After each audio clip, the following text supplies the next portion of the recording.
दोस्तों, बिहार डीएलएड का एग्ज़ाम जो ये 6 मार्च से जो कि ये स्टार्ट हो चुका है, ठीक है। यानी कि 6 मार्च से जो कि आपका एग्ज़ाम जो कि ये होने वाला है, जिसके लिए हिंदी का प्रैक्टिस सेट नंबर जो कि हम लोग स्टार्ट किए हैं। तो आज का प्रैक्टिस सेट नंबर जो कि ये 1 होने वाला है। कहने का मतलब 6 मार्च तक में जो है ना आपका टोटल यानी कि हिंदी का जितना भी प्रश्न होगा, टोटल प्रश्न जो कि आपको करवा दिया जाएगा, ताकि आपको एग्ज़ाम में जो है ना थोड़ा-सा भी दिक्कत नहीं होने वाला है। इसलिए जो है ना आपको वीडियो पर शुरू से लेकर के अंत तक जो कि यहाँ पे बना रहना है। तो यहाँ पर पहला प्रश्न है कि हिंदी साहित्य के प्रारंभिक काल को आचार्य शुक्ल ने जो है यहाँ पे क्या कहा है। यदि आप लोग इसका आंसर जानते हैं तो आप लोग जो है कमेंट बॉक्स में साथ ही साथ जो कि इसका आंसर भी जो कि आप लोग कर सकते हैं। तो चलिए फटाफट आंसर जो कि इसका बताना है। तो यहाँ पर जो है साहित्य हिंदी के प्रारंभिक काल को आचार्य शुक्ल ने जो है यहाँ पे क्या कहा है। तो इसका सही आंसर जो चला जाएगा ना कि वीर गाथा काल हो जाएगा। क्या हो जाएगा? तो वीर गाथा काल जो कि ये कहा है, ठीक है। क्या कहा है? तो वीर गाथा काल जो कि आचार्य शुक्ल ने इसे कहा है। यानी कि ऑप्शन नंबर सी के साथ जो भी बता रहे हैं उसका बिल्कुल सही जवाब यहाँ पे चला जाएगा। चलिए अगला प्रश्न की बात कर ले तो अगला प्रश्न है कि निम्नलिखित में से कौन जो है प्रेमचंद की रचना नहीं है। सॉरी, हाँ है, यहाँ पर पूछ रहा है, ठीक है। निम्नलिखित में से कौन जो है प्रेमचंद की एक रचना है। देखो प्रेमचंद की एक रचना की हम बात कर ले तो यहाँ पर देखो पंच परमेश्वर क्या हो जाएगा। पंच पंच परमेश्वर जो है ना, ये मतलब एक प्रेमचंद की एक रचना है, ठीक है। तो इसका सही आंसर जो भी ऑप्शन नंबर ए बता रहे हैं उसका बिल्कुल सही जवाब है कि यहाँ पर पंच पंचेश्वर जो कि यहाँ पर हो जाएगा। चलिए अगला प्रश्न यहाँ पर दिया गया है कि कबीरदास क्या है, कि कबीरदास की भाषा क्या थी। मतलब कबीरदास की भाषा जो है ये क्या थी, ये बताना है। जल्दी से फटाफट जो कि आपको साथ ही साथ आंसर भी जो कि करते जाना है। देखो कबीरदास की भाषा पूछ रहा है तो कबीरदास की भाषा जो है ये साधु कर्री क्या हो जाएगा, साधु कर्री हो जाएगा। यानी कि ऑप्शन नंबर सी के साथ यदि आप बता रहे हैं तो आपका बिल्कुल सही जवाब है। ठीक है, तो चलिए देखते हैं नेक्स्ट प्रश्न को। देखो जितना भी प्रश्न हम लोग अभी करवाने वाले हैं, यानी कि 6 मार्च तक में जो है हिंदी का टोटल प्रश्न जो कि आपको करवा दिया जाएगा, और इससे बाहर जो है ना एक भी प्रश्न आपको एग्जाम में देखने को बिल्कुल नहीं मिलने वाला है। तो पहला चलिए तो अगला प्रश्न यहाँ पर है कि हिंदी गद्य का, ठीक है, हिंदी गद्य का सर्वप्रथम युग जो है ये क्या है। ठीक है, हिंदी गद्य का सर्वप्रथम युग यदि आपसे यहाँ पर पूछ रहा है तो इसका सही आंसर जो चला जाएगा यानी कि ऑप्शन नंबर ए के साथ जो कि यहाँ पे चला जाएगा, यानी कि भारतेंदु युग जो कि ये हो जाएगा। ठीक है, आपको याद रखना है भारतेंदु युग जो कि हिंदी गद्य का सर्वप्रथम युग होता है। ठीक है, ऑप्शन नंबर ए यदि आप बता रहे हैं तो आपका बिल्कुल सही जवाब है। चलिए अगला प्रश्न है 5 नंबर में प्रश्न है कि हिंदी के सर्वप्रथम प्रकाशित पत्र का नाम क्या है। देखो यही सब प्रश्न जो कि यहाँ एग्जाम में जो कि पूछा जाता है बिहार डीएलएड इंट्रेंस एग्जाम में, ठीक है। चलिए तो यहाँ पर है हिंदी के सर्वप्रथम प्रकाशित पत्र का नाम यदि आपसे पूछ रहा है तो इसका सही आंसर यहाँ पे क्या चला जाएगा। तो देखो यदि आप लोग ऑप्शन नंबर बी बता रहे हैं, ठीक है, यदि आप लोग ऑप्शन नंबर बी बता रहे हैं तो आपका बिल्कुल सही जवाब है कि उदंड माप मात्र दंड क्या हो जाएगा, उदंड मात्र दंड जो कि इसका बिल्कुल सही जवाब यहाँ पे जाने वाला है ऑप्शन नंबर बी के साथ। चलिए अगला प्रश्न की हम बात कर ले तो अगला प्रश्न है कि हिंदी साहित्य की प्रथम कहानी जो है ये क्या है। हिंदी साहित्य की प्रथम कहानी की यहाँ पर बात बताना है। देखो हिंदी साहित्य की प्रथम कहानी जो यहाँ पर चला जाएगा यानी कि इंदुमती हो जाएगा। क्या हो जाएगा, तो ये जो है ना इंदुमती के साथ जो कि बिल्कुल सही जवाब यहाँ पे चला जाएगा। ठीक है, इंदुमती के साथ में। चलिए और आपको कहीं पर भी किसी प्रकार का प्रश्न में डाउट हो तो आप ये कमेंट के माध्यम से पूछ सकते हैं। चलिए अगला प्रश्न है कि निर्गुण भक्ति काव्य के प्रमुख कवि जो है ये कौन है। निर्गुण भक्ति काव्य के प्रमुख कवि की यहाँ पर हम बात कर रहे हैं तो इसका बिल्कुल सही जवाब जो है क्या चला जाएगा। देखो इसका बिल्कुल सही जवाब जो होगा यानी कि कबीरदास के साथ जो कि चला जाएगा। ठीक है, किसके साथ जाएगा, तो ये जो है कबीरदास के साथ जो कि यहाँ पे जाने वाला है, कबीरदास के साथ। चलिए अगला प्रश्न है 8 नंबर में प्रश्न दिया गया है कि सबसे पहले अपनी आत्मकथा हिंदी में जो है किसने लिखा है। सबसे पहले अपनी आत्मकथा जो है हिंदी में जो है किसने लिखा है। देखो हिंदी में सबसे पहले किसने लिखा है ये बताना है। ठीक है, देखो हिंदी की हम बात कर ले तो हिंदी में जो है ना सबसे पहले डॉक्टर राजेंद्र प्रसाद ने जो कि ये लिखा है। ठीक है, सबसे पहली अपनी आत्मकथा हिंदी में जो है किसने लिखा है, तो ये जो है डॉक्टर राजेंद्र प्रसाद ने जो कि ये लिखा है। ठीक है, तो इसका बिल्कुल सही जवाब ऑप्शन नंबर डी के साथ जो कि यहाँ पे चला जाएगा। चलिए, नेक्स्ट प्रश्न है कि राष्ट्र कवि के रूप में प्रसिद्ध है, यानी कि राष्ट्र कवि के रूप में जो है ये कौन प्रसिद्ध है। ठीक है, राष्ट्र कवि के रूप में जो है कौन प्रसिद्ध हो जाएगा।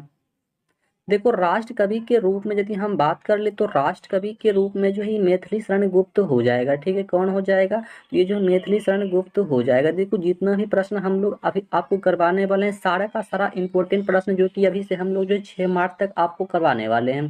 ठीक है, और आपका एग्जाम जो कि बिहार डीएलएड एंट्रेंस का एग्जाम जो कि 6 मार्च से जो कि ये होने वाला है। ठीक है, चलिए,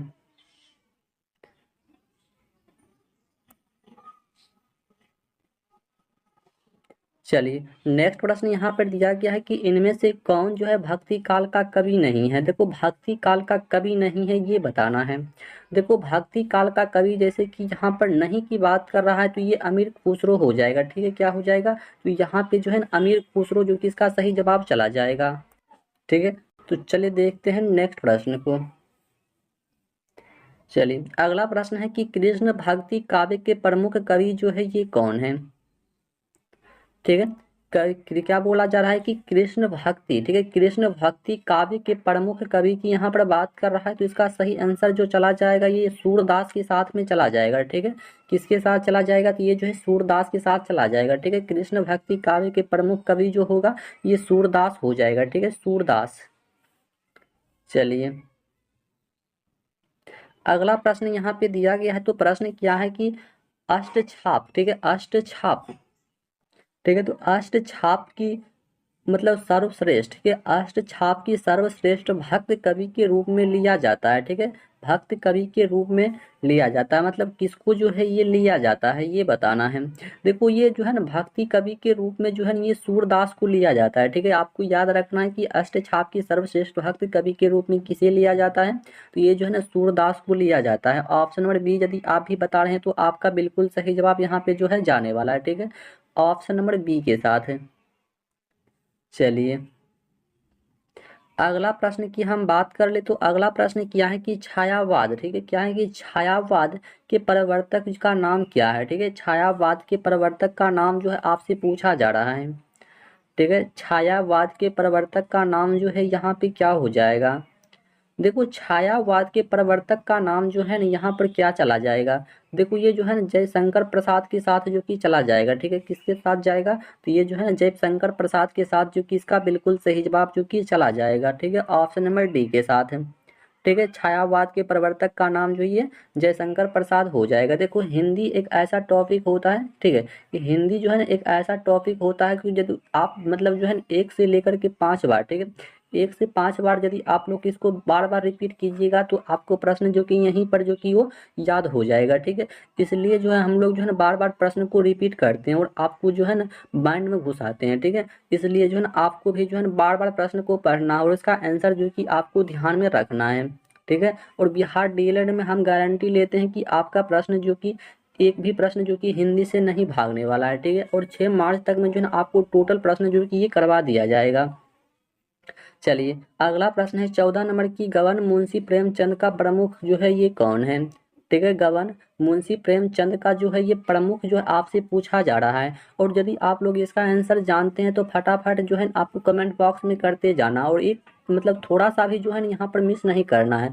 फटाफट देखो, आंसर तो आपको जो है ना देना चाहिए। क्यों देना चाहिए, क्योंकि देखो गलत ही सही, ठीक है, गलत ही सही, लेकिन आप तो आंसर मतलब कोशिश तो किए हैं। और यदि आपका यहाँ पे गलत हो रहा है तो कोई बात नहीं, और आज यदि आपका एग्जाम में गलत होगा तो वहाँ पर जो है ना आपका मेरिट जो है नहीं बनने वाला है। ठीक है, इसलिए मेरिट बनाने के लिए आपको यहाँ पे गलत करना पड़ेगा तो वहाँ पर जा करके जो आप सही कर सकते हैं। और आपको क्लास जो है ये मतलब टाइम पर जो कि ये ज्वाइन करना है, तो ये क्लास जो है ना आपको शाम में जो कि ये क्लास जो कि प्रोवाइड किया जाता है। ठीक है, यानी कि 7 बजे PM में। ठीक है, 7 बजे PM में जो है आप जो है डेली आपको ये क्लास जो कि हिंदी का मिलने वाला है।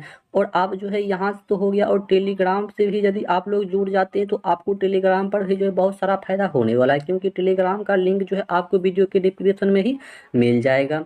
ठीक है, तो चलिए इस प्रश्न का आंसर कीजिए कि फटाफट जो है क्या जाने वाला है। देखो, गवर्न मुंशी प्रेमचंद का प्रमुख जो है यहाँ से पूछा जा रहा है तो इसका उपन्यास हो जाएगा। क्या हो जाएगा, देखो ये उपन्यास हो जाएगा। ठीक है, ऑप्शन नंबर ए के साथ जो है यहाँ पर बिल्कुल सही जवाब हो जाएगा। चलिए, अगला प्रश्न की बात कर ले तो अगला प्रश्न है कि आंचलिक रचनाएं जो है किससे संबंधित हैं। देखो आंचलिक रचनाएं जो है यहाँ पूछ रहा है तो किससे संबंधित होगा ये बताना है। देखो आंचलिक रचनाएं की यहाँ पर हम बात कर ले तो आंचलिक रचनाएं जो होता है ये क्षेत्र विशेष से संबंधित होता है। किससे संबंधित होता है तो ये जो है ना क्षेत्र विशेष से संबंधित होता है। आंचलिक रचनाएं जो है ये किससे संबंधित होता है, ये क्षेत्र विशेष से संबंधित होता है। ऑप्शन नंबर सी यदि आप बता रहे हैं तो आपका बिल्कुल सही जवाब यहाँ पे चला जाएगा। चलिए अगला प्रश्न है कि कबीरदास हुए हैं, यानी कि कबीरदास जो है यहाँ पर क्या मतलब किस चीज में हुए हैं बताना है।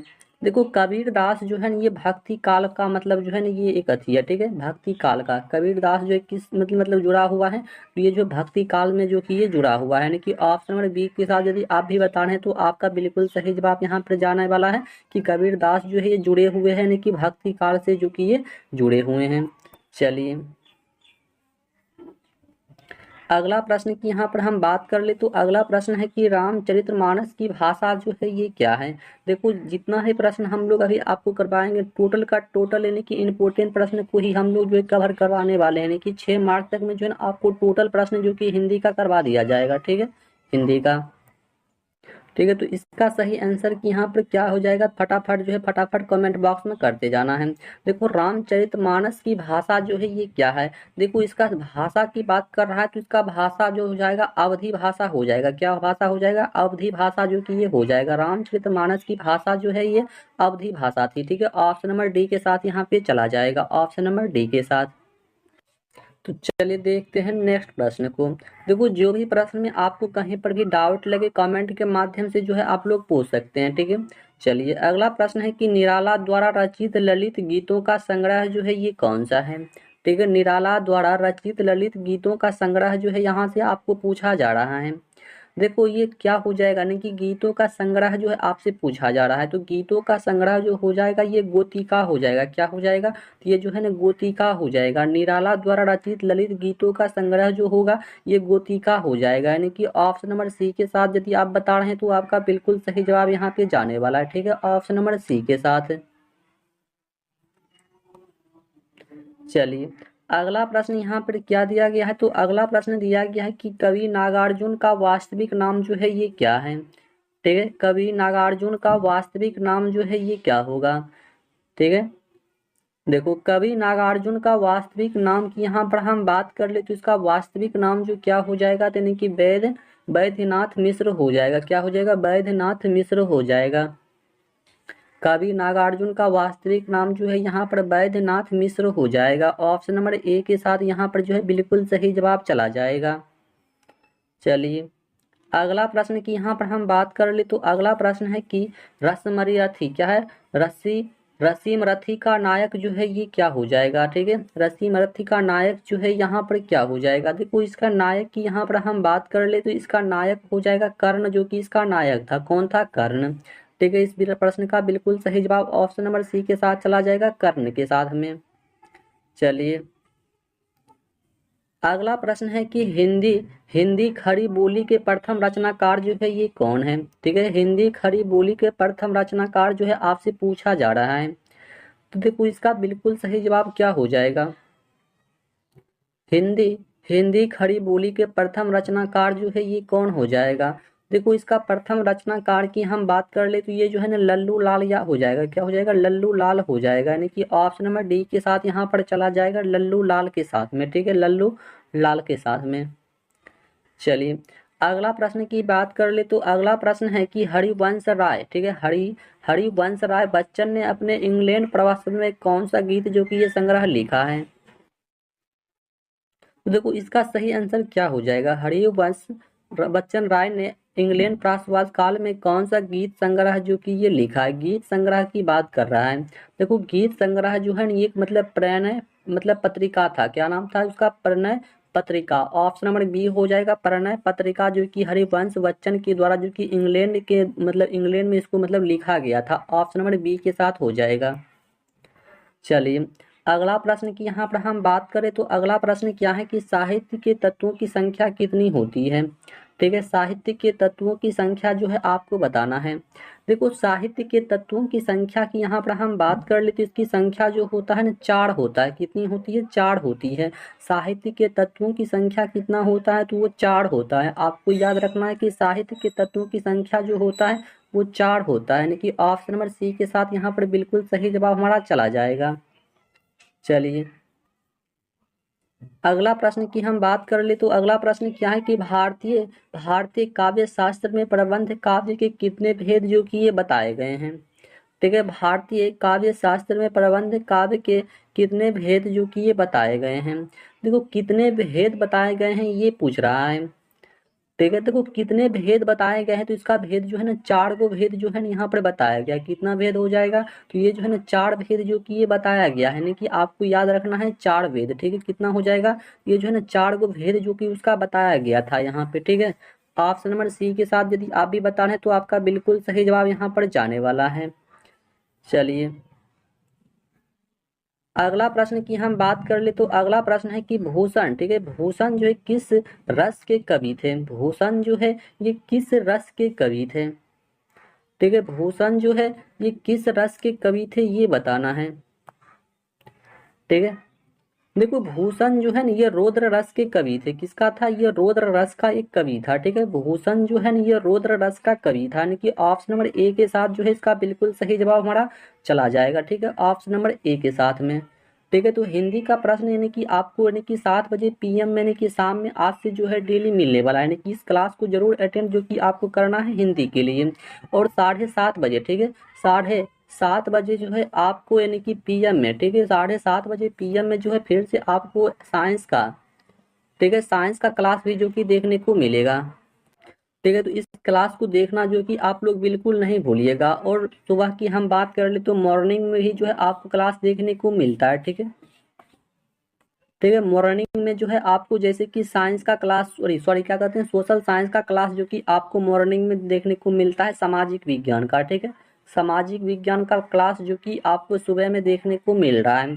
और सामाजिक विज्ञान में जो है मतलब हर एक टॉपिक को जो है सबसे पहले कवर किया जा रहा है। कहने का मतलब ये है कि जितना भी जैसे हिस्ट्री हो गया, पॉलिटिकल हो गया और इकोनॉमिक हो गया और जियोग्राफी हो गया, मतलब हर एक चैप्टर को जो है ना मतलब जो है सही से कंप्लीट करवा कर जो है आपको मतलब 6 मार्च तक में जो है कंप्लीट करवा दिया जाएगा। ठीक है, इसलिए जो आपको इस चैनल से जो है टाइम पर जो कि आपको जुड़ना है। जैसे ही आपके मोबाइल में नोटिफिकेशन गिर जाए फटाफट जो कि आप नोटिफिकेशन के अनुसार जो कि यहाँ पर जुड़ जाइएगा। ठीक है, इसलिए जो आप लोग समय पर जो कि क्लास को अटेंड बिल्कुल करना है। तो चलिए मिलते हैं आपको फिर से नेक्स्ट वीडियो में, तब तक के लिए जय हिंद।